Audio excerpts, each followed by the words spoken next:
బుజ్జిగాడు ఈ సినిమా 2008లో వచ్చి తెలుగు సినీ ఇండస్ట్రీని షేక్ చేసేసింది. ఈ సినిమా బాక్స్ ఆఫీస్ దగ్గర కొత్త రికార్డులను క్రియేట్ చేసింది. పూరి జగన్నాథ్ డైరెక్షన్ లో వచ్చిన ఈ సినిమా బాక్స్ ఆఫీస్ దగ్గర ఘన విజయం సాధించింది.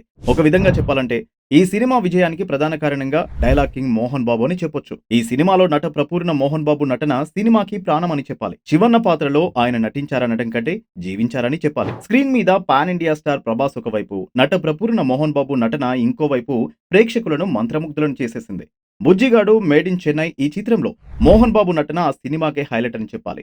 గ్యాంగ్ లీడర్ శివన్న పాత్రలో మోహన్ బాబు ఆ పాత్రకి న్యాయం చేశారు. వ్యక్తిగతంగా కూడా మోహన్ బాబుకి ప్రభాస్ అంటే చాలా ఇష్టం. అందుకే ఆ అనుబంధంతోనే ఇప్పుడు విష్ణు మంచు నటిస్తున్న పాన్ ఇండియా మూవీ కన్నప్పలో కూడా ప్రభాస్ కి ఇంపార్టెంట్ రోల్ ఇచ్చారని చెప్పాలి. ఈ వేసవిలో వస్తున్న ఈ భారీ బడ్జెట్ చిత్రం బాహుబలిని మించి ఉంటుందని అంటున్నారు. కన్నప్పలో నట ప్రపూర్ణ మోహన్ బాబు కూడా మహాదేవ శాస్త్రి అనే పవర్ఫుల్ పాత్రలో కనిపించనున్నారు. బుజ్జిగాడు సినిమా తర్వాత మళ్ళీ ఇన్నాళ్ళకి ప్రభాస్ మోహన్ బాబు కలిసి వర్క్ చేస్తున్నారని చెప్పొచ్చు. ఒకటి కాదు రెండు కాదు, మోహన్ బాబు చేయని పాత్రలు, రాని అవార్డులు, క్రియేట్ చేయని సెన్సేషనల్ రికార్డులంటూ లేవు. మోహన్ బాబు గురించి ఎన్ని చెప్పినా తక్కువే అవుతుంది అంటున్నారు ప్రేక్షకులు.